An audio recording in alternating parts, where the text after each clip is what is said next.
And in the room, so Dr. Anita Borhead Enriquez, President, Universidad Guam. Dr. Charlene Santos Bamba, Senior Vice President and Provost, Universidad Guam.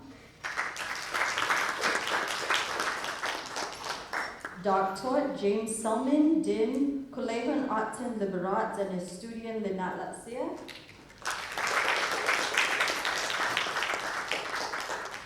Dr. Mary Cruz, Din Segundo, Colegio Artes Liberales and Estudian de Natlasia. Dr. Monique Story, Interim Vice Provost, Graduate Studies, Zandin University Libraries. Dr. Christopher Garcia Santos, Faculty Senate President. And then the Honorable Kelly Marsh Titano, former Senator. And of course, we'd like to thank all of you for attending today's event. And at this time, I'd like to invite to the stage Dr. Anita Borja Enriquez, the 12th President of the University of Guam, to provide opening remarks.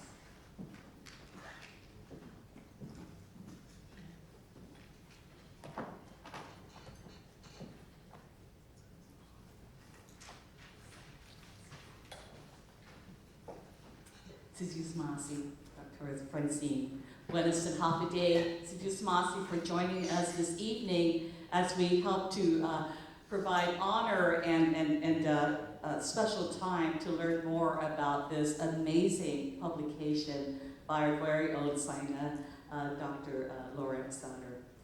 Masi for allowing the University of Guam to be able to host a panel so that we can learn more about the stories that have been featured by our scholars, by our Famalawan pioneers, and all those who call Guam home. And certainly the inspiration that comes through the stories, recognizing the strength that comes from our Famalawan, our Manaina, those who represent our nanas, our mothers, and all those who represent the strength of what our heritage, what our culture has bestowed upon us for us to perpetuate. There are still many, many, many narratives about our history. Narratives in from among the family settings. Those that give us a sense of identity, a sense of purpose, and those who have gone through adversities, always reflecting upon that person within their history that has provided that sense of met good strength to carry them forward. So we look forward to the conversations that are going to unfold this evening.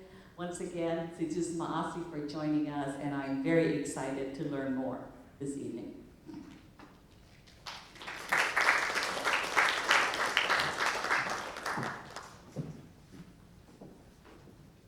Thank you, President Enriquez.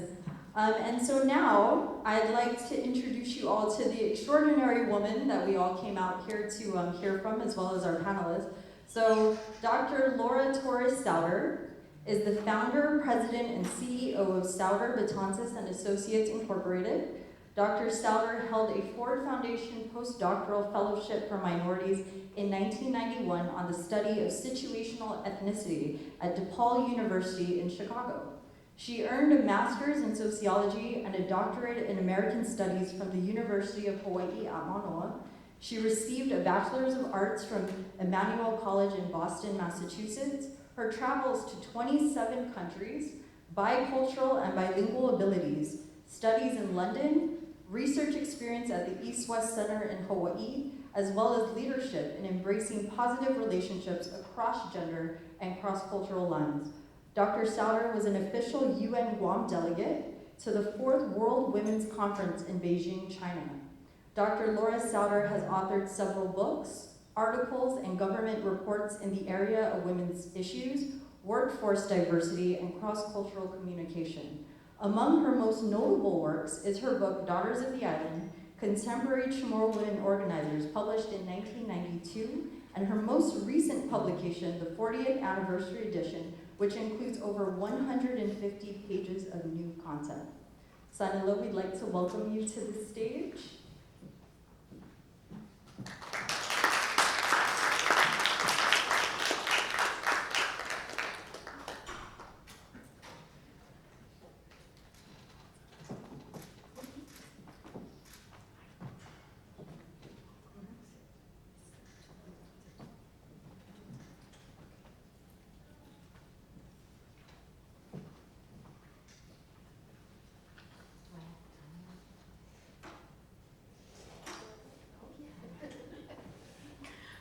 Buenas noches, ante todo.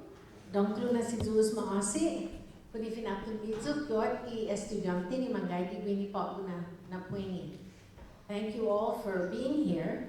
I see many friends, and I also see many students, and it always warms the heart when we can speak to up-and-coming scholars, those of you who are in formation, and those of you who are trying to figure out what it is you want to write about for your theses, for your master's theses, for your doctoral dissertations.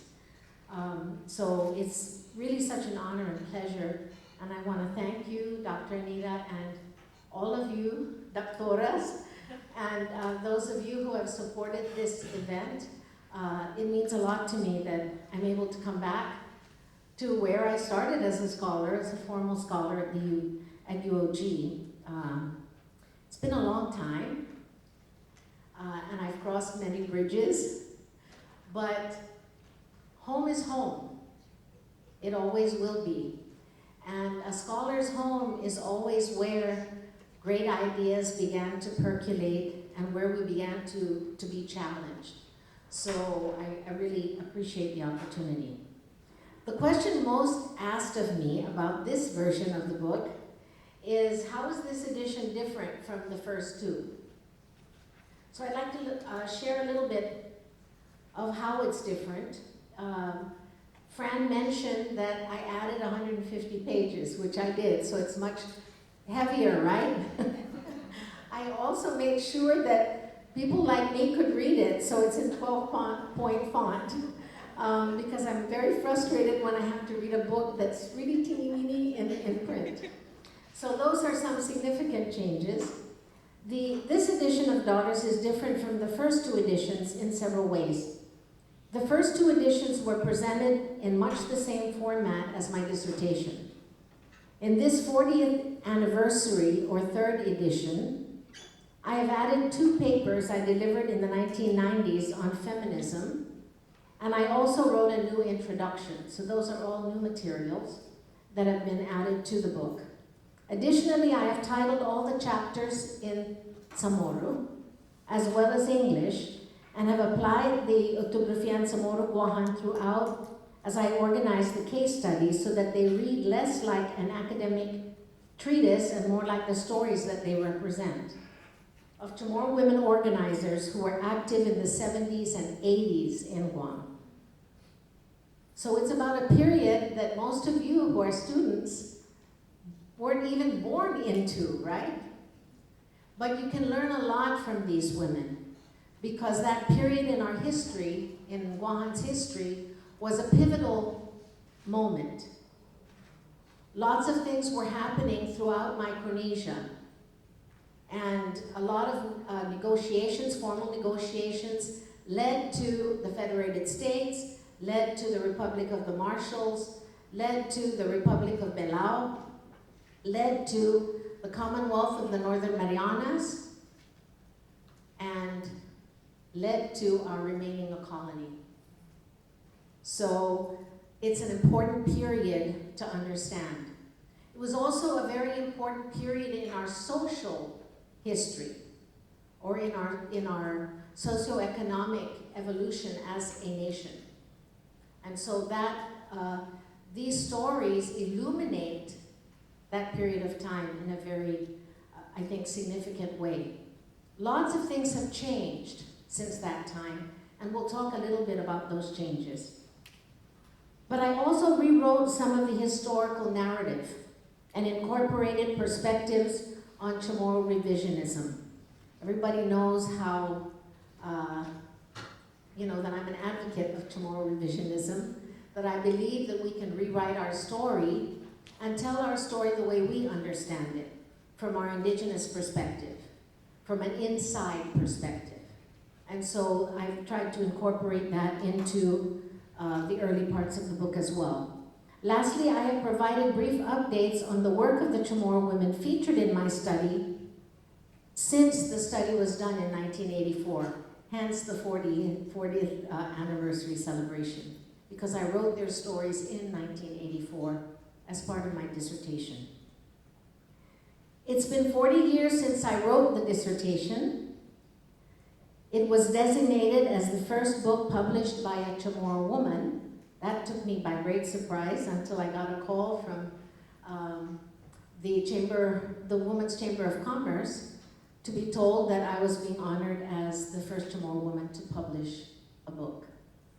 And that also reminded me about how important the kind of work we do is, even when we really don't know ourselves, the kind of impact that they might have, that the work might have.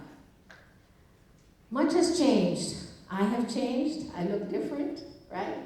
I have a lot of tungi, but I have not stopped writing, as you all know, and advocating for justice, for women's rights, for indigenous causes, and other expressions of cultural sovereignty. What we do every day when we teach, when we acknowledge ourselves as people, when we're willing to have the courage to break the bonds of conventional historiography, conventional understandings, what we do is we engage in cultural sovereignty. So make no mistake, political sovereignty might be a little bit out of reach, right? Self-determination as a political act has not yet been realized, but each of us can engage in self-determination at a personal level. And so that's what I'm talking about when I write this book. To me, my work is my act, my contribution to cultural sovereignty.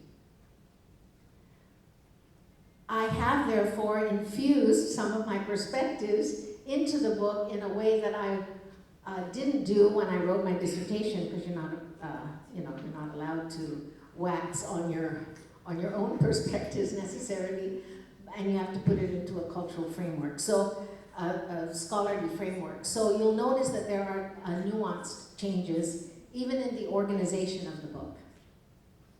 The women have taken prominence in the book in a way that I always felt that they didn't have enough prominence, because it was the theory that took the prominence, right?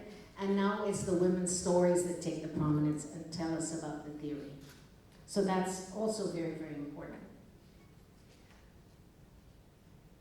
Only 3 of the women that were my case studies are alive today.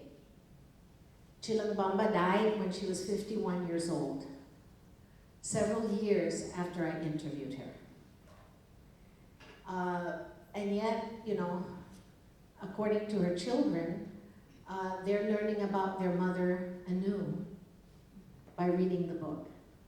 So that has really persuaded me about how important it is to continue to write and to document the stories of people in our lives. So those of you who are students, document the stories of the wise people in your lives. Who are these wise people? Your mom, your dad, your nanas, your tatas, your neighbors, your teachers, anyone who makes sense of what's going on today has wisdom to share. And it's very, very important that we understand how powerful those stories are going to be, because they're part of the tapestry of who we are as a people. Our peoplehood, our continuity of peoplehood cannot happen without the story. And if we don't document these stories, who is going to be able to tell them clearly in future generations? So that's what the business of scholarship is all about. It's not some esoteric activity that earns you more money. Let me tell you a secret. Scholars don't make a lot of money. You know, if you want to make money, you have to choose a different field. But scholars do make a difference in telling the stories of their communities. And so please take this seriously. Those of you who are here as students, many of you, most of you are here as students. I know your teachers told you you had to come today. It's a substitute for the classes you would have had, but hopefully you'll be able to take away the message about how important you are. Because without you, part of that story is not going to be told. Without you, our story will be incomplete. So please take yourself seriously and do the necessary work so that we can build on the legacy of these women that I have written about in Daughters of the Island. You know, lots of people ask me different kinds of questions about this, and I'm sure that the women who are part of the panel are going to ask me about these questions, and then I hope that you will ask me questions. So I'm not going to take any more time to introduce the book, except to say, is it different? Yes, it's different. If you had the first edition, that's a wonderful thing, but this is a different book, and I hope that you experience it in a different way. Thank you again for being here, and let's get on with the show.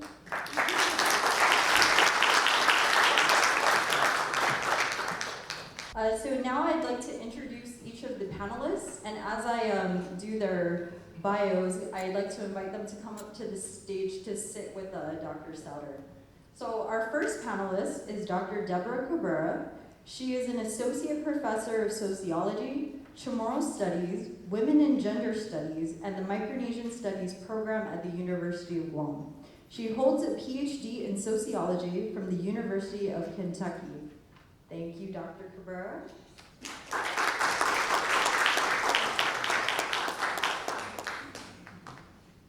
Our second panelist is Dr. Keisha Borja Kitutu Calvo. She is from the village of Mangilao. She is an assistant professor and the program coordinator of Chamorro Studies at the University of Guam. She holds a PhD in political science with a specialization in indigenous politics from the University of Hawaii at Manoa. She is also a well-known poet and nana to two Gotbu girls. Please thank me in welcoming Dr. Keisha.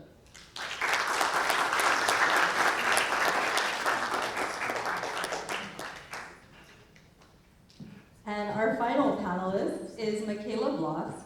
Michaela Blas, Familian Tugo, is a graduate student in the Micronesian Studies program at the University of Guam, where she graduated in Panunakan 2022 with a BA in History. Michaela is a program coordinator with Pacific Historic Parks, where she assists in the development of educational programs and coordinates several projects that uncover, document, and promote the rich stories and experiences of our people. Thank you for coming, Michaela.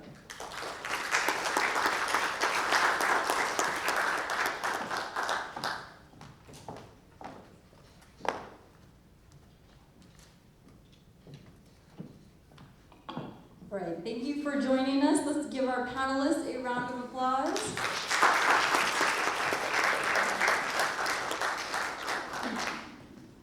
And please get your questions ready to ask these wonderful women. But first, I'll start off. So, panelists, what are your overall thoughts or impressions of the 40th anniversary edition of Daughters of the Island?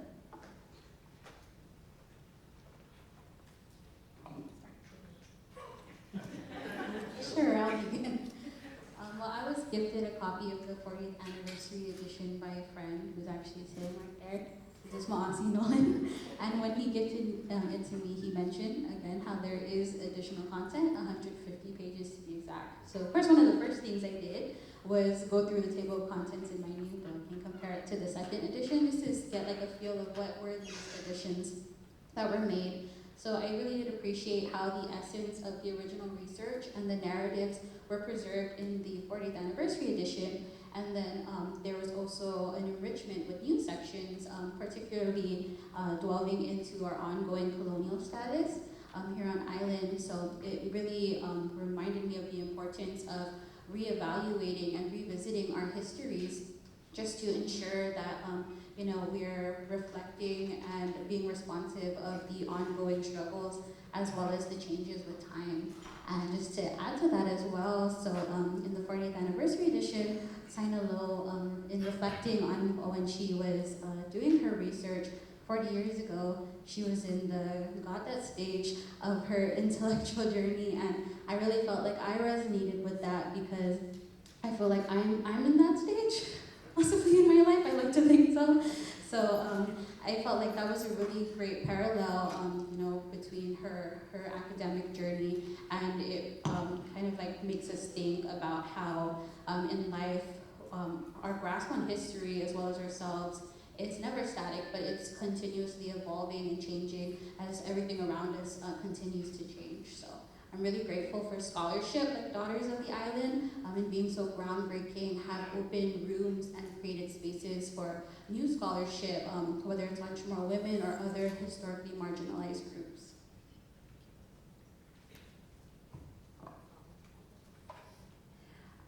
So in relation to this edition of the book, I really appreciated the added information on kind of what's happened since then to the women or to their families. It really helps to humanize them, right? And to provide that perspective that at the end of the day, while they did all of this wonderful work in whichever communities and organizations, professions that they served, they were at the end of the day mothers, grandmothers, aunties, and so it's really you had sections where it was like the daughter or the children who reflected on their mother's lives, or their mother's roles as mothers and also as community organizers. So I really appreciated the addition of that information. But just overall, whichever version we read, right, I really appreciate the capture of the information on CHamoru women's agency and the varied roles, right, that they've played, whether again it was as mother, grandmother, auntie, and so at the home front, and then again, as you always, you mentioned throughout the book, the public sphere. So everything they do professionally or for church organizations, I mean, it's a lot. For all of us who are CHamoru women, we do a lot. And so this book just captures that, and I've always appreciated that ever since I opened this book when I was in graduate school, even more so now that I play different roles too, I wear different hats. So it's just such I have a deep appreciation for capturing these stories. And for me, as a woman who lost my grandparents, my grandmothers at a young age, I don't have too many female figures in my own family. Looking to a source like this, looking to you too, in real time, in real life, is I just appreciate that, because for CHamoru women like me, where you talk about how social circles and family, right, the female line is so important, I often found myself wondering, what kind of CHamoru woman am I then if I don't have that same kind of familial female lineage? Who can I turn to, right? And so this book offers CHamoru women like me that kind of opportunity to say, well, we might not be connected by blood, but we are connected because we are CHamoru women, and there are many different experiences, but there are many more shared experiences. So that's kind of my overall take on the book. Thank you. I'd like to thank Dr. Mary Cruz for lending me her copy of the most recent edition. And I was going to mark it up, but then I saw that it was personalized to Mary, Josiah, and Joe, so it's unmarked, Dr. Cruz. And so I purchased my own copy right before the event. And so when I took a look at the title, I glanced at the title very quickly, Daughters of the Island. The first thing that popped into my mind was the word daughters. And I thought, well, the stories will be about motherhood and their daughters, mothers and their daughters. For most Chamorro women, that is at the center of our identity. Okay, motherhood, in whatever form, motherhood. And so I thought about my daughters, and I said, okay, when I was reading it throughout, I said, okay, this is not necessarily about motherhood. That's there, right? That's at the center of Chamorro identity, motherhood in terms of mothering, not just biological children, adoptive children, but others as well. That's at the center of our identity, but it branches. Our identities are multiple, not one-dimensional. You can see this motherhood theme throughout the stories, expressed in different ways. And so with these Chamorro women, you see that motherhood and that conflict that can come into their need, their desire, their motivation to quote unquote organize. And there are waves of conflict. There's situations where the question becomes, is motherhood a liability in today's modern world? Or is it something that gives you strength to go out there for your family, to make the changes that are necessary? So I thought about that word daughters. And then I went further into the title, Daughters of the Island. I said, that's singular. Yeah, that's a singular word. Born and raised in the Sinamai and Saipan, I was thinking there was going to be islands. And moving here to Guam from Saipan in 2009, there's a lot to learn. There's a lot to learn about stories of Guam, and there's a lot still to learn about stories of the Sinamai. And so this makes me excited in terms of also thinking about the future and connecting the stories of women in the Marianas. Then further on to the title, Chamorro Women and Organizers of Guahan and Other Writings. I thought, organizers, what is this about organizers? I can barely organize a 8-person dinner party, so what is this about? I don't belong, I don't fit. And I was having a conversation with the other panelists beforehand, and some anxiety started popping up. And I said, we're all in the same boat, right? And as women, we tend to often question ourselves, right? Do we belong up here in this panel? Oh, we shouldn't be sitting next to her. We're not deserving. That's our humility, always.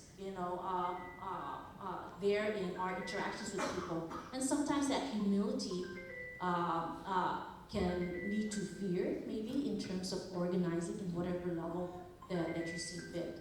So those are my initial thoughts, and I thank the other panelists for sharing theirs, and Dr. Souder for his 4th edition.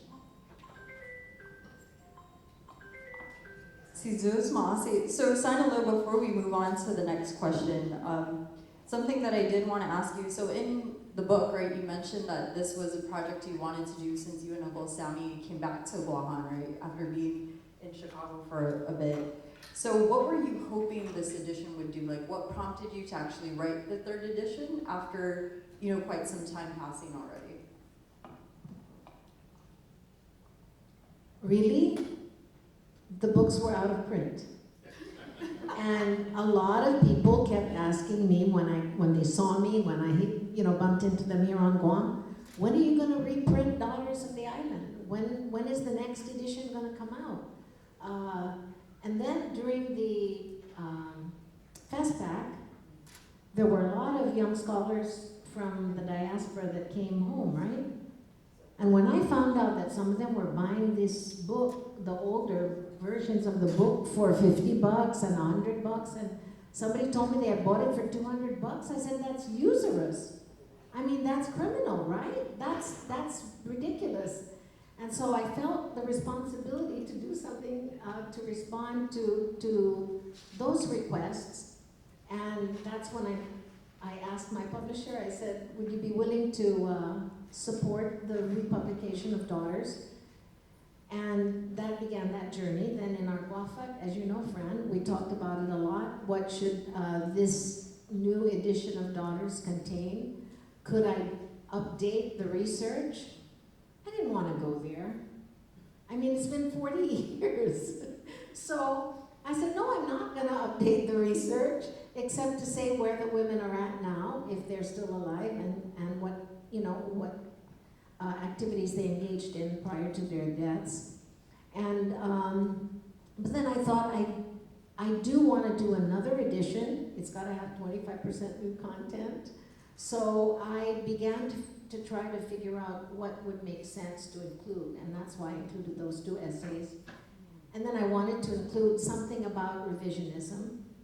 I know that her story, that portion, has been utilized quite extensively at UOG and GCC in the teaching of the history of Guam, so I wanted to update that a little and infuse into it a little bit more about my story, because I keep being asked, why aren't you included in the book? And I thought that I was included in the book because I wrote it, right? But that isn't the way it computes. So you have to be deliberate about including your part of the story.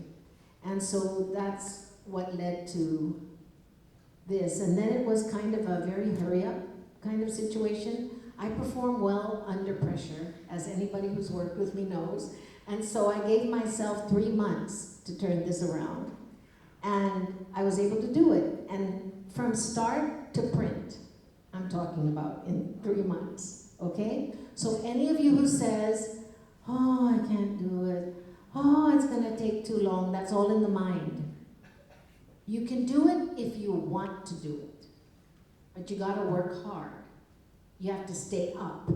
You have to stop watching TV and put your phone into a sequester mode, right?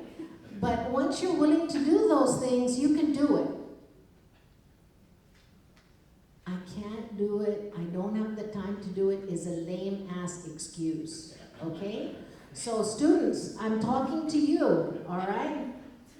You've got to plan and then execute.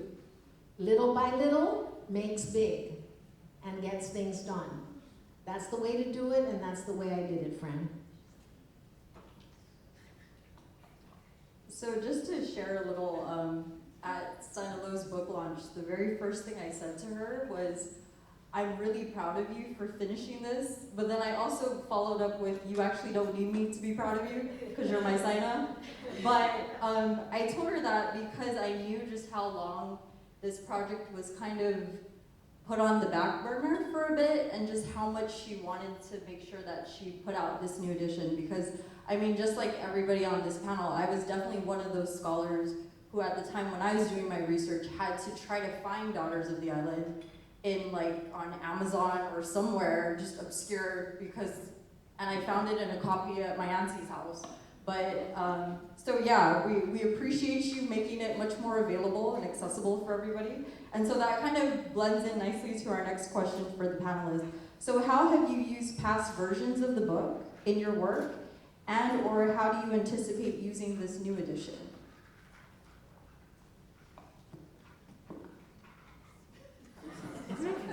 So I teach most semesters and sometimes in the summer, WG 101, Introduction to Women and Gender Studies. And I have a forum there, one of the first forums, it may be the very first forum. And included in their first set of readings is your piece on feminism and women's studies on Guam. And the title of the forum, and I have it this semester as well, the title of the forum is the F word. And it's not that F word, okay? And the question, the prompt I have for the students is, why do the words feminism and feminist create such negative reactions among many individuals? Okay, as the F word. And I just want to share with you some of their comments, and I have them here. Within the Pacific region, feminism is perceived as negative due to a division in cultures. Torres Souder, in her report, Feminism and Women's Studies of Guam, explains how CHamoru women's values and views often clash with that of Western feminism. CHamoru women have had a different experience with gender oppression due to culture and colonization, factors that Western feminism did not account for at the time of its introduction to Guam.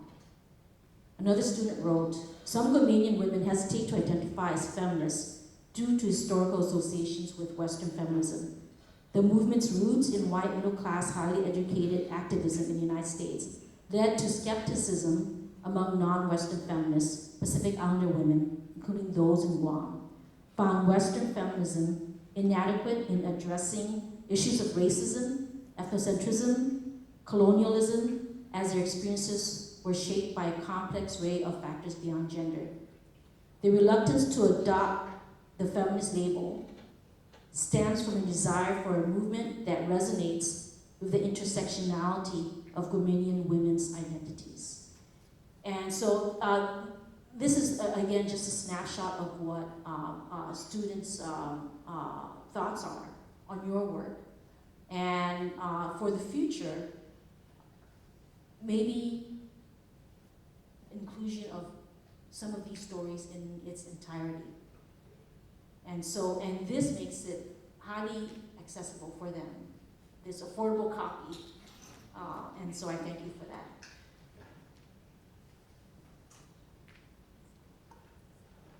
So when I was thinking about this question, I wanted to share a story. Fran was talking about not being able to easily access the previous edition. So when I first came across Daughters of the Island, it was when I was working on a project where I was asking, what does it mean to be a contemporary CHamoru woman? And so I was getting my master's at UH at the time, and I needed to go look up resources. And so when I looked up at the Pacific Collection, if you're familiar at UH, lo and behold was Dr. Souder's book, Daughters of the Island. And so I went and I checked it out.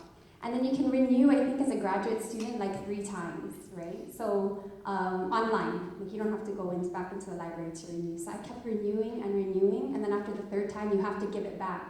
So I would drop the book, and then I would go back to a computer and check it out again, so that I can go and get it again. And I just felt like I was never done with it.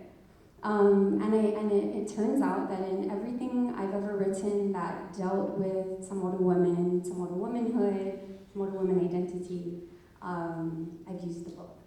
And I tested this. I went back to all my old research and I said, let me just check. And it's all there. It's either Daughters of the Island or her story, right? But it's all references back to your work. And so personally, my personal research since I began my master's has dealt a lot with CHamoru womanhood, right? And everything from CHamoru women poets to CHamoru mothers. So that was my master's, and then my dissertation now, which I just completed a couple of years ago, focuses on what in indigenous politics they call everyday acts of resurgence, but I call everyday acts of nalala, right? What are those everyday acts that CHamoru mothers and CHamoru mother figures are engaging in, whether it's with their children, with their blood children, their students, their gumat, right? The students in their gumat. What kinds of acts are they engaging in the everyday? And so when I interviewed them, it's everything from language revitalization to cultural preservation, farming, right? Things related to our environment, publications, things like that. And so even just the format of the book, right?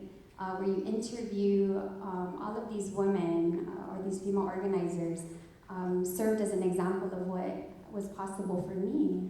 And as you mentioned in your opening, right, capturing this information is so important. And for me too, I think similarly to your work, at the time when you interviewed these women, these were my peers, right? So what are CHamoru women of my generation doing today to perpetuate and revitalize our language, our culture, our education? And that's important, right? Because now I come from the generation where a lot of our parents and grandparents no longer spoke to us in CHamoru, right? For example, or I went through the public school system and we didn't learn our culture and our language and our history like every day of our schooling. And so that was important for me to look at what mothers and mother figures are doing, because what is happening in the home front, right? And I define home as in the dwelling, but home as wherever we define that safe space for learning and for teaching. So that's how I've kind of used it throughout all of these years, and I think I'm going on like 15, 16 years of using this book.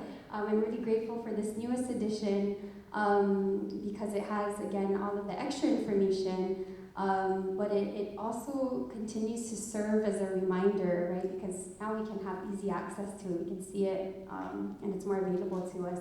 But it serves as a strong reminder of why it's important to capture these stories, and how there's a need to continue to,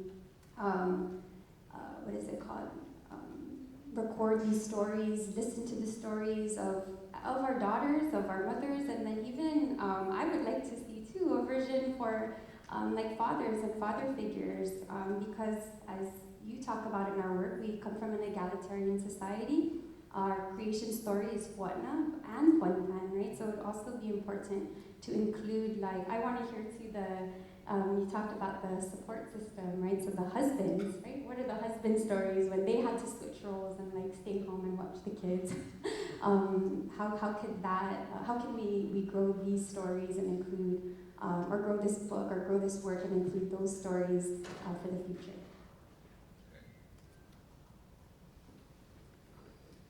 Out of all the panel questions today, this was probably the most difficult one for me to answer because I just feel like I'm so new to this realm. But I really feel like the whole purpose behind Daughters of the Island was really to document and celebrate this group that had been historically underrepresented in the canon.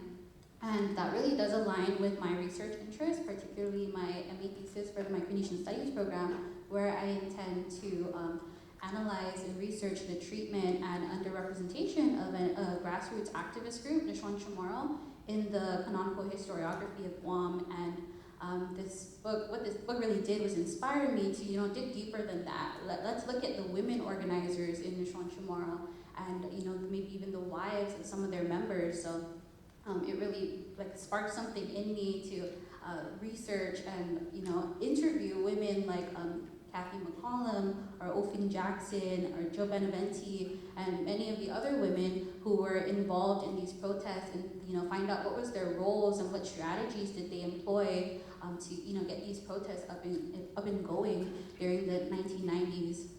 And I really want to say Suzusumaasi to Sinaloa, because basically what you did was create a blueprint for me to do this respectively and effectively. So, when I'm done with that, I would like to sit with you and share what I have.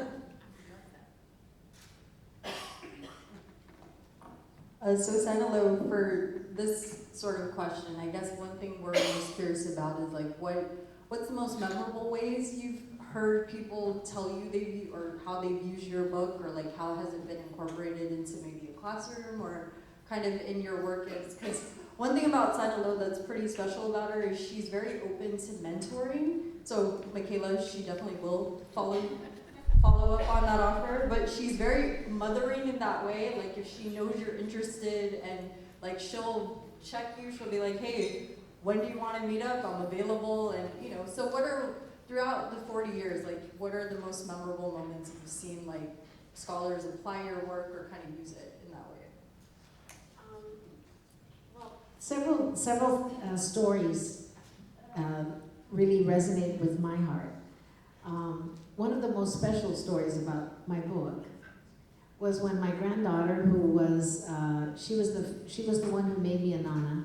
She was our first grandchild. She's getting married next week, so we're leaving to celebrate her wedding. But she was about maybe 7 or 8. She came running into my room and, Nana, guess what? I know a real author. And I said, you do? I thought maybe they met an author in school, right? And then she started giggling and ran to the library, pulled out a book off the shelf, and then she said, Nana, it's you. And that really grabbed my soul, that something that I did for my committee at the doctoral level actually connected with my grandchild, you know, so that was a powerful moment.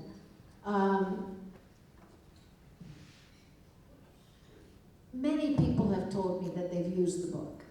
I've read many theses and dissertations that have cited the book, and that's always very rewarding. I've read critiques of the book, and that always humbles me, because as a scholar, we have to be open to critiques, okay? Honest criticism helps to create better scholarship. So don't be afraid when people tell you or question what you've written, because that's always healthy.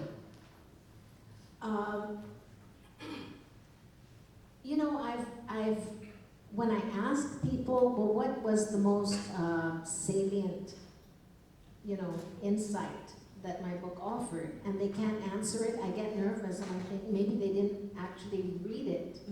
So one of the things that I worry about is people using my work as a shelf trophy. Please don't do that. Don't buy it if you're not going to read it. And if you're not going to read it and have a conversation with me in your head and challenge me, then, you know, then it's only half done. Because those who have actually engaged with me in conversation about what I actually wrote has been the most satisfying of feedback that I've gotten. You don't have to agree with me to appreciate and benefit from the work that I've done, right? But you can always build on what made me a better scholar by interacting with me in real terms, like having a conversation, okay? Don't regurgitate. If you're gonna write a paper for your professors who are here with me on stage today about this encounter, please do yourself the favor of putting yourself into that picture, right? Because anybody can read the book to find out what I said, but no one but you can tell us how it resonated, whether it made sense or not. So, is that a timer? Somebody's phone. Oh, maybe Dr. Anita's phone. She may have left it here. Okay, but I saw a phone up there. Yeah, she's with the president of Palau right now, so she'll be coming back. But at any rate, the best feedback is feedback that shows that you have read something and tried to make sense of it.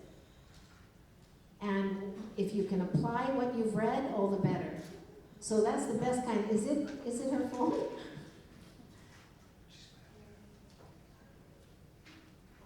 So that's the best kind of feedback, Fran. You know, one of the things I forgot to mention was that I had added a chapter on women's organizations. So that's a new part of this book. And I did that because in order to understand the referencing that the women that I interviewed made to the organizations they belong to, all of these women belong to one of the three federations that existed in the 80s. Okay? The Christian Mothers Association was one of them. Almost every one of them was a Christian mother. And then there was the CHamoru Women's Federation, and then there was the Council of Women's Clubs.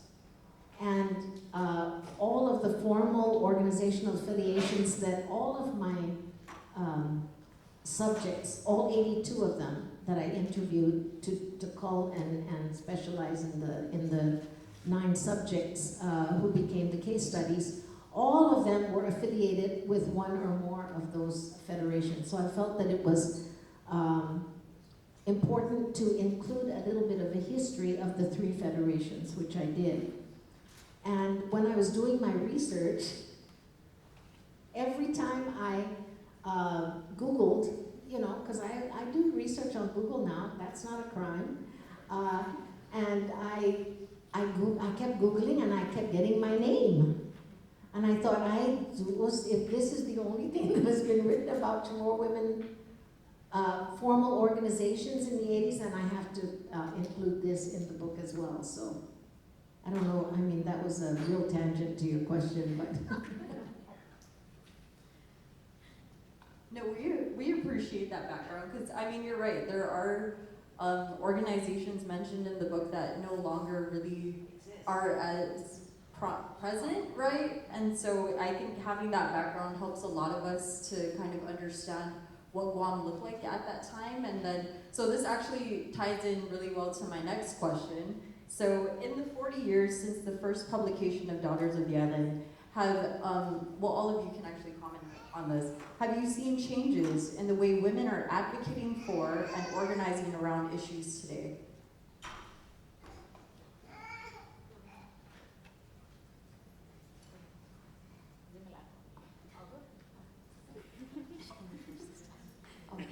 Okay. Yeah, so I think, as you were saying earlier, Fran, that a lot of these organizations that are mentioned in the book either no longer exist or they're not as active. And then that just means, though, that there are other organizations that have now come into play and are more active, including like IHAG and Pamelaw and Guahan, for example. And so I think that's one big change, but I think other changes include that women are focusing a lot more, if they play a role in like organizations like Putahi Letekzan or Hita Letekzan, Ihag Pamalawan, right? The issues, right, that are important to us have shifted somewhat. So there are women's rights issues that are still, that we are still advocating for. But there's also other things like a larger push for political self-determination. I think in our community in the last 10 to 15 years, especially with the work of these different grassroots organizations, different coalitions like We Are Guahan and Guahan Coalition for Peace and Justice, women-led, by the way, and then with the onslaught of the military buildup plans, right? And at the time too was Patsan Pamalawan. That really catapulted, right, our community and pushed us to now really wanting to shift and decolonize and change our political relationship with the United States. And so I think a lot of women-led organizations have been advocating for this, have been fighting for this. Another thing that I think has changed is the concern. I think there's a larger concern for like environmental issues, environmental rights, right? We have water rights, land rights, right? We are still fighting. We have families who are still fighting for their lands back, like in the Texan. And I think that is a lot more prominent now in our community. Whereas before, right, a lot more Chamorro women, and it's not to say that this isn't happening today, but the church played a large role, right? The Catholic Church played a large role in our community at the time of your interviews, at the time of your writing. And I would say the church still plays a significant role for a lot of people, but there are just other issues that I think have become more prominent, and a lot of it, as you say in your introduction, has to do with the change in tides. We are now decades, over a century, we've been colonized now by the United States, and so we're now really, or in the past few decades, we've really been feeling the impacts of that. And even as mother figures, Chamorro women, we've been feeling the impacts of that, and so it's shifted kind of the focus of our work in our community, even in our professions. I think that's also been a big shift. We have a lot more Chamorro women who are, while they're still in politics, we have a lot of women in politics now. We have our first Naga Haga, right? We still also have a lot more women today than in decades past who serve in more administrative roles, leadership roles. I mean, our president right now at the University of Guam is a Chamorro woman. The president of Guam Community College is a woman. And different agencies, different organizations, different educational institutions We have CHamoru women who are serving in higher positions, and I think that's a big shift. But again, it also, what this book offers us is that historical context that a lot of us, all of us, couldn't be here today without the work that was done by our ancestors, by our manana, by our elders, right? And even though maybe they didn't see a lot of them didn't experience, as you were saying, some of the same maybe discriminatory experiences, it's still they laid the foundation, and they may or may not have known it or would recognize it, but they did. And so a lot of us are here today. I mean, how amazing is it that like we have graduate, we have PhD, some other women PhDs up on this. You're gonna be a PhD, so I'm gonna count you. So you have a panel full of some other women PhDs. I mean, this wasn't a thing. I mean, even when I started working here over 10 years ago, this was not a thing. And so we really, I think, have moved a lot. We've shifted a lot in the past 40 years. And there's just so much that, in so many things, so many ways, that we have grown as a community. And of course, there's so much work that needs to be done. But yeah, I think in the past 40 years, the things that have happened, where we're at now, it attributes to the work that was done before our time.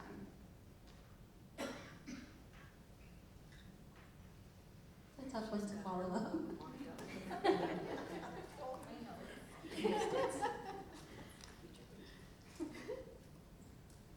Yeah, that's a tough one to follow up, but I think one notable change that I've observed, obviously I haven't been around for 40 years, but one notable change that I've observed is just really the diversification of the platforms and the tools that are employed now when women get together and advocate and organize around issues today. When the book was, all the research was being conducted 40 years ago, the way that women organized looked very different. Like Dr. Keisha was saying, the church played a big role, and a lot of that organizing was in physical community spaces. And it was also heavily reliant on face-to-face interactions, but something that we see today, and a lot with like my generation and the younger generation, is how women are increasingly leveraging social media and online platforms to get their message across, to advocate, to mobilize, to educate, and to build solidarity. So that's really helpful for reaching a broader audience. But I also think that it's worth acknowledging that a lot of these shifts that we see are also deeply rooted in the changing social fabric here on Guam.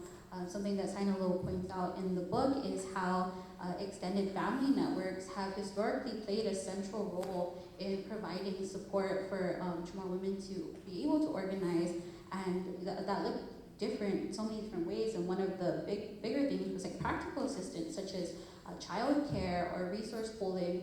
And a trend that we see today is there's definitely a noticeable shift in smaller family units, and that has implications for Chamorro women organizers because it affects their support network. It's a smaller support network, and as a result, we not having like a large enough family. I can speak from my own experience. I have one child, and that's already a testament, right? Because this was like 20 years ago, I probably would have had like more children, but we see how the younger generation are having less children or deciding not to have children at all. And my son doesn't have any cousins here on Guam, so that makes holidays really sad, because when I was growing up, I had more cousins, and when my mom was growing up, she had billions of cousins, so I have like a billion second and third cousins, where my son has like none.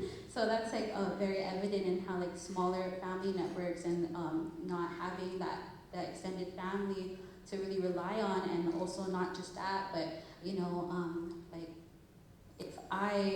if times were different, wanting to go out and like go to college, work, I would be able to leave my son with my mom, my grandma. But it's not like that today, so it really affects how women today are able to get together and organize and advocate for issues, I think. But I also just want to also acknowledge that Chamorro women were very resilient and were able to adapt and thrive. And I definitely see how we are harnessing these new tools and these new platforms that we have and these new support networks, because although we may not have a large extended family to rely on, we reach out and we network with other individuals, whether that be like, other organizations or our friends or our colleagues. And maybe I can comment to the social networking is essential to understanding the work of Chamorro women organizers. I think these women were in a transitional phase in our history, right, where they give us an understanding of how likely the clan would have operated in days of old, where it was a very communal, very collaborative engagement. You have to pay into that social network in order to benefit from it, but these women were extremely adept. I mean, look at Mrs. Bamba. She had 10 children. She got married at 16 years of age. And she was one of the most successful women in our history in terms of being able to mobilize community to get things done. She did not live to see the work. One of her most passionate engagements was for war reparations, right? And I remember when I was, Viv, you did a story on her relative to the release of the checks in war reparation.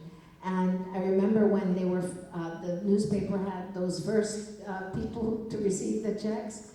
And I was just thinking of how wonderful it would have been had she been able to witness the efforts of her work 40 years ago, right before she died.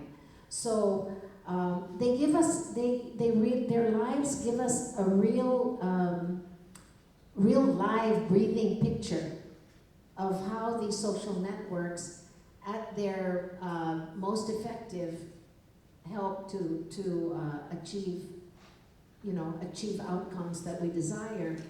A lot of young women have shared with me how alienated they feel from the social networks that their mothers reference or that their grandmothers reference.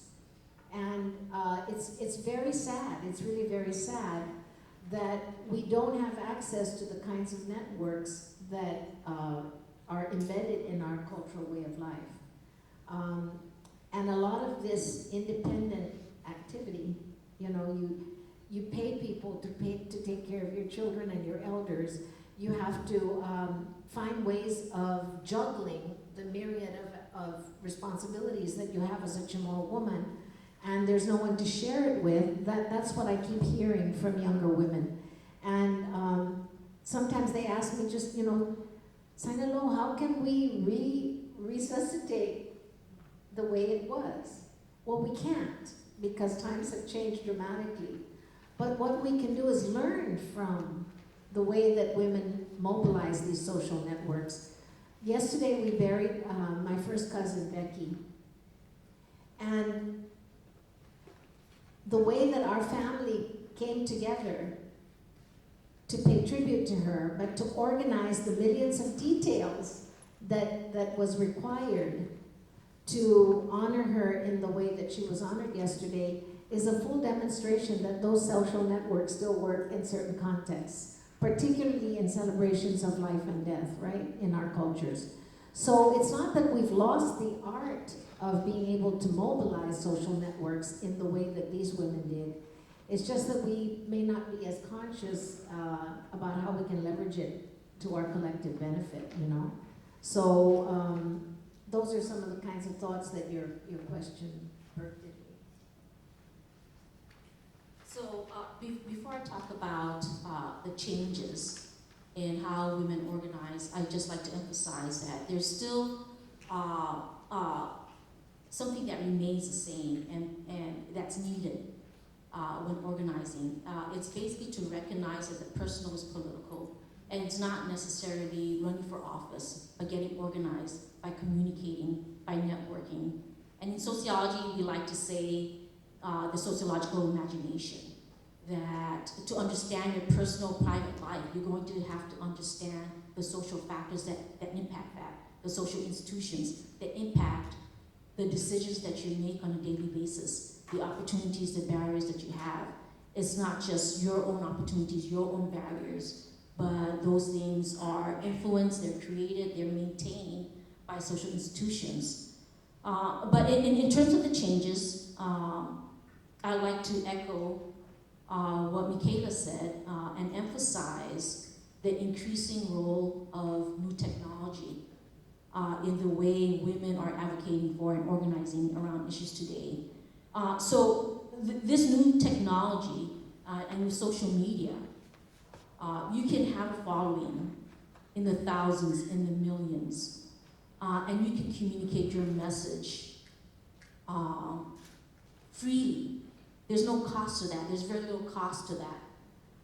Assuming that you have Wi-Fi, assuming you have some sort of computer, some sort of device. And so that's there, right? And with social media, with technology, you can go beyond the physical geographic borders of Guam, of the Marianas of the Pacific. So one thing that we need to recognize today is that the organizers of today are global, right? They're mobile, they're inclusive. Many are shying away from identity politics and wanting to do more of coalitions, of finding common ground with different individuals, different advocates, different activists, and having that common ground. But I do want to emphasize that there are challenges to these movements, to organizing, and I have them jotted down here. And one challenge is to engage women of various age groups and to see their commonalities. And for example, some of my students last semester in the sociology of women, they did an exploratory study on the women of Guam. And I had 3 students in that class who were very much interested in women's perspectives on healthcare. And they found that older women are more satisfied with healthcare than younger women. Okay. And they found some other differences between older women and younger women. Those 18, I believe it was 18 to 25 and 26 and older, those were the 2 groups that were compared. So that's one challenge, especially with the age of technology.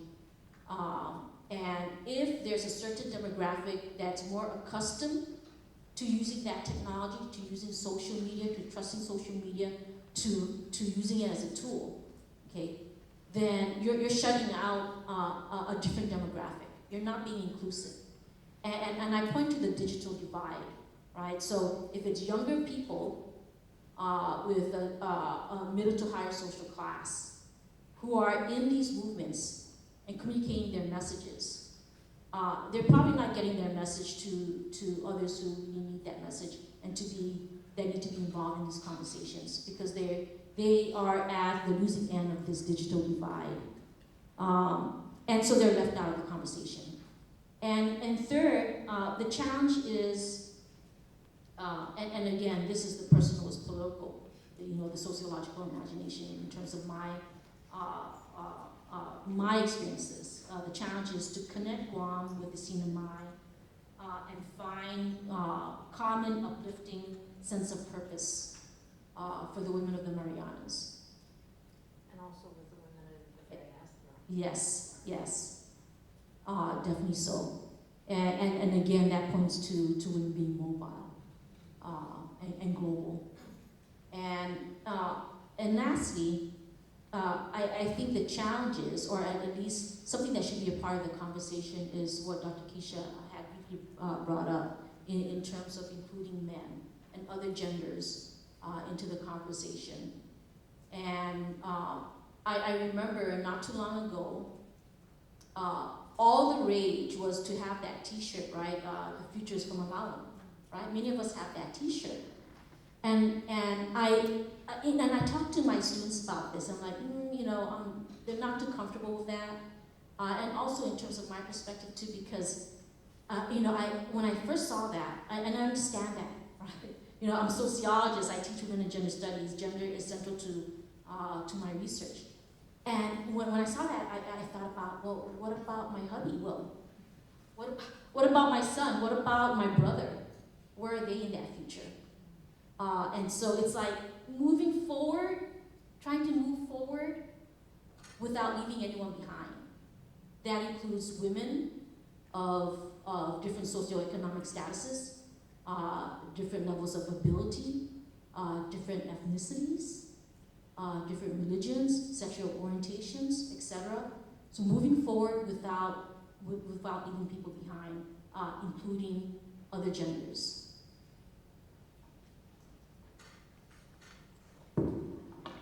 Thank you. So now we'd like to give the members of the audience time to ask some questions. So Nolan will be around. Please raise your hand if you'd like to ask the panel a question.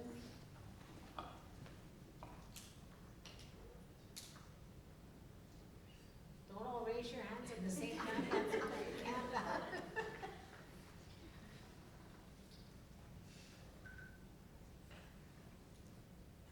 Are you listening?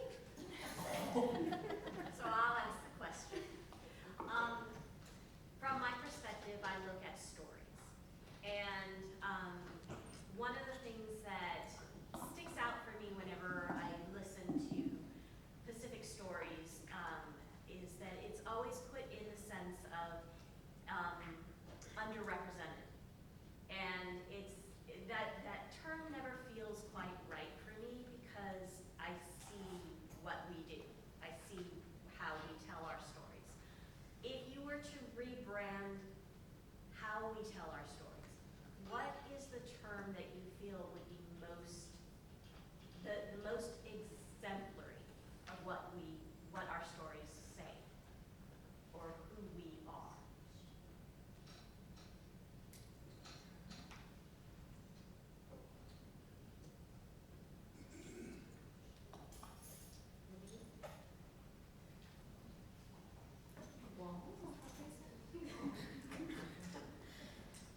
Underrepresented.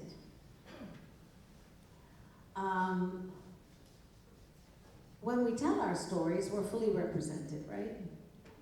I guess for me, it's a question of whether we feel the courage to claim authenticity and legitimacy in telling the story in the first place. I think the reason why we still use the term underrepresented is because we don't see ourselves in books. We don't read about ourselves. That picture is changing. That picture is changing, thank God, right? And for example, there are a lot more Chamorro books that are written for children these days. Among them, some of the authors, Arlene, has done a tremendous amount of work in trying to document place and the sacredness of place in our culture and the voices of people who, many of whom are no longer here. Many of us have engaged in this work, so the picture of underrepresented is changing. But when I started Daughters, I went into this inquiry because a young woman in 1977 in a class at Vocational Technical High School, where I was making a presentation for Miss CHamoru, which was at that time, Simanan CHamoru, maybe not even Simanan, maybe it was just Guam History Day or something like that. And she asked the question, well, did the chiefs have babies? Who had the babies? And I looked at her and I thought, I was just shocked by her question. And then I realized she's asking a very serious question, whether she knows it or not. Her question was, if there were no women in history, who had the babies, right? And I asked her why you think that there were no women. And she says, I've never read about a Chamorro woman anywhere. And that made me realize that's underrepresentation to the max, right, on steroids. But we've begun to fill in the blanks. You know, Monique, I don't know that I would claim to know another word that would better represent our reality now. But we are in the process of telling our story. There is a resurgence of awareness. The other thing about the 1980s, 1970s, 1980s, was it was a time when we broke out of our fear of talking about our reality in honest terms. For those of you who can't imagine this, that was the period of time when we first started using words like colonization. When we actually dared to whisper, Guam is a colony. Now that's a common knowledge, piece of understanding about history. But in the 80s, this was a no-no. We got a lot of pushback when a group of us who came back from getting our degrees came home, started teaching here at the university, and making a lot of trouble because we challenged the discourse, right? The discourse that you have available to you today is vastly different, and it began to change radically in that period of the 1980s, which is the landscape during which time these women did their awesome work. So I can't answer your question honestly. I need to think about it, but it will percolate, and I'll call you and let you know what I think later. I have another question, pretty similar. I hear panels such as this talk about the negativism of the word feminism. Yet, in our culture, we are strongly feminism. When were we not? And when did that need representation? You know, I think that the word feminism, as we came to understand it, was introduced to us through a Western paradigm, and it brought with it a lot of the framing, the framing of the concept of feminism was based on the experience of Western women. Our experience is totally different. So CHamoru women from the get-go, I remember, because the word was also introduced during that period of time, the second wave with Betty Friedan and bubbling discussion about women's rights and that. It was a very strange concept to Chamorro women.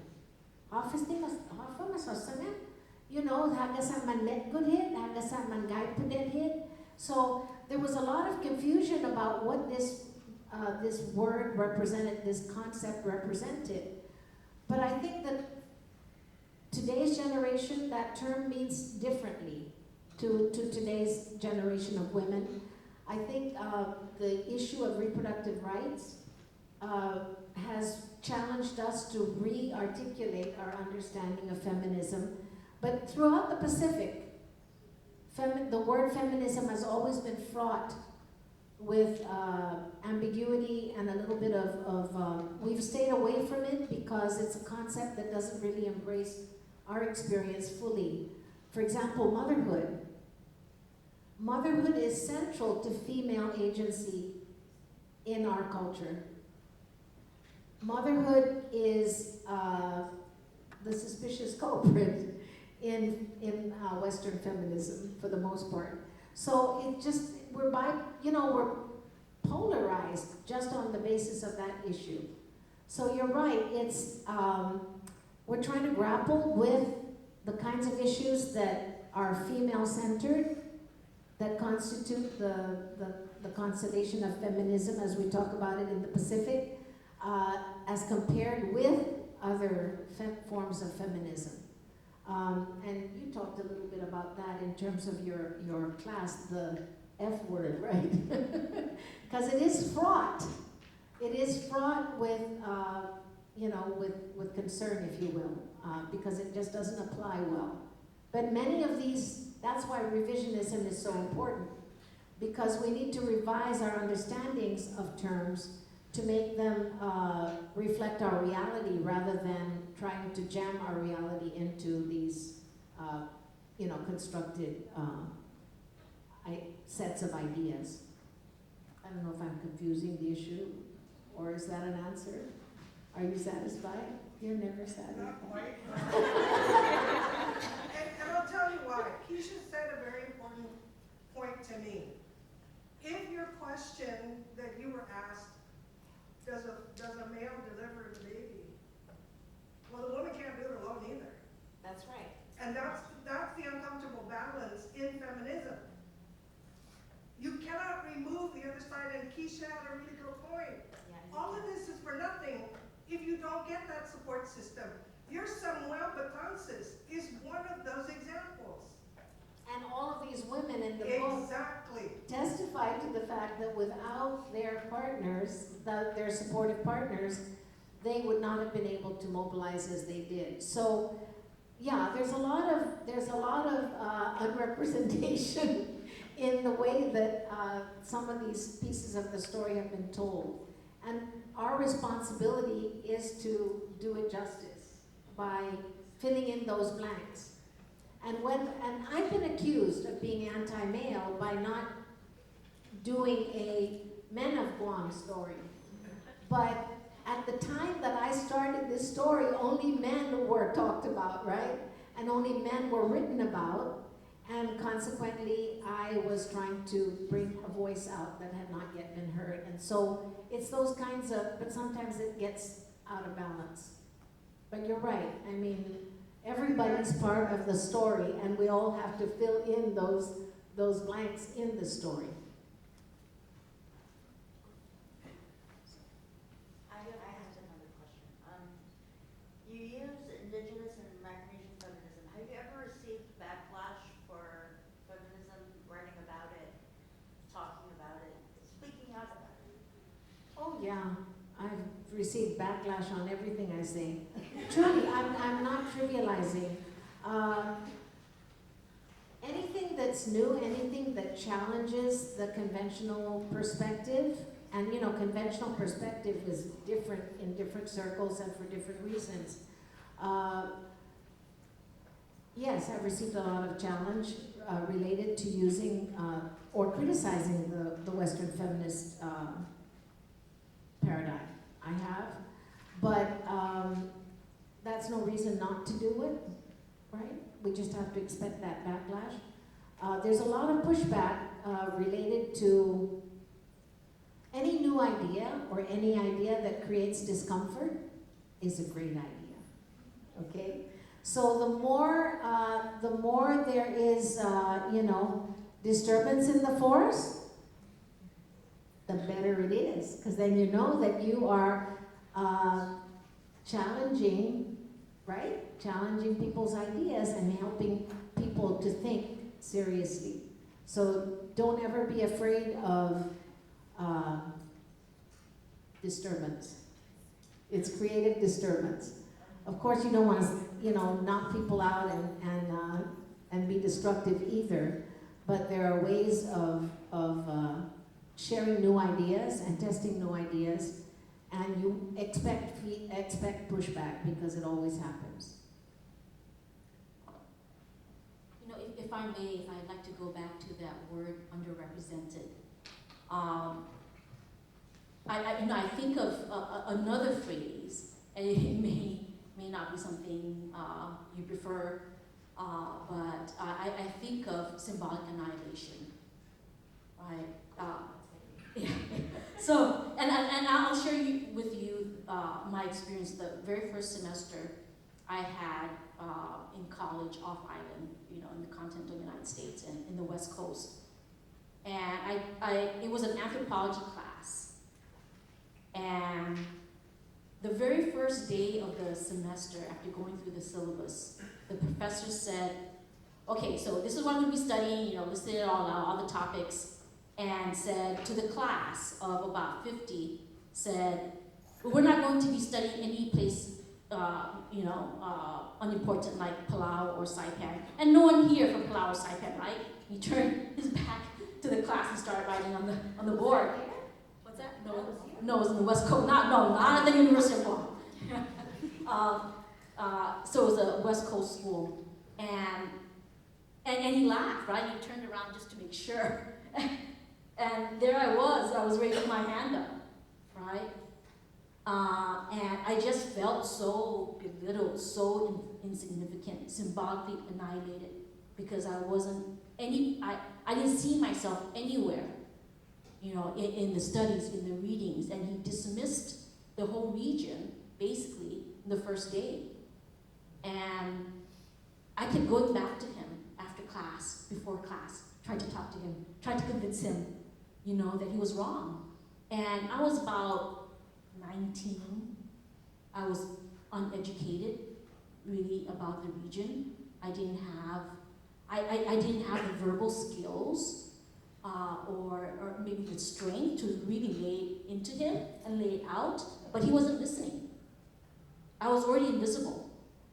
The region was already invisible. And so that was my first semester. I didn't know anything about withdrawals or Fs or anything like that. I just stopped going to class. I just stopped going to class, and I just sat in the library and read or did my other work. And then I think it was the last day of withdrawal, and I realized, oh my gosh, if I don't withdraw from this class, I'm going to get an F. And I did. I withdrew from the class. But that's symbolic annihilation, and that's my personal experience with it. And so again, it's just being invisible. And even if you're there, you're like a caricature. You're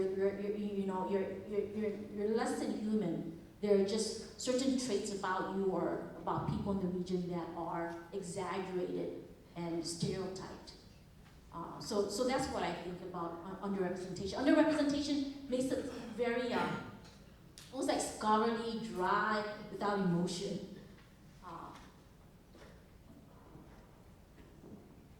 Okay, thank you everyone. Unfortunately, we are out of time, but thank you all for joining us this evening. We'd like to extend a sincere thank you to Dr. Souder. Thank you for being with us and for sharing your wonderful book with all of us.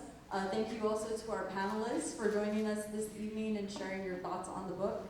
Thank you also to the Office of the President, the University of Guam. A big thank you to the College of Liberal Arts and Social Sciences, especially to Dean James Spellman, Interim Associate Dean Mary Cruz, and then also a big thank you to our students of the CHamoru Studies program for helping us to set up for tonight's event. We'd like to invite all of you to the front of the lecture hall. There are light refreshments for everybody, and enjoy your evening and drive safe.